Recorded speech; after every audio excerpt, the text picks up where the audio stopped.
दोस्तों, भोजपुरी के शेर पावर स्टार पवन सिंह भोजपुरी की मॉडल रानी के साथ पहली बार किसी गाने में काम किया और पहला गाना ही कैसन पियावा के चरित्र बात 2.0 ने 59 मिनट में ही इतिहास रच दिया। जी हाँ दोस्तों, पवन सिंह और रानी का पहला गाना ही इतिहास रच दिया।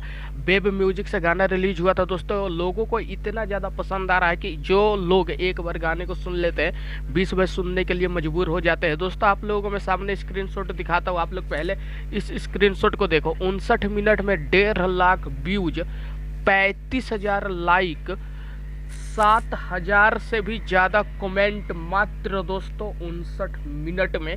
रियल टाइम व्यूज की बात करें तो दोस्तों रियल टाइम व्यूज जो है 59 मिनट में 5 लाख से भी ज़्यादा हो चुका है।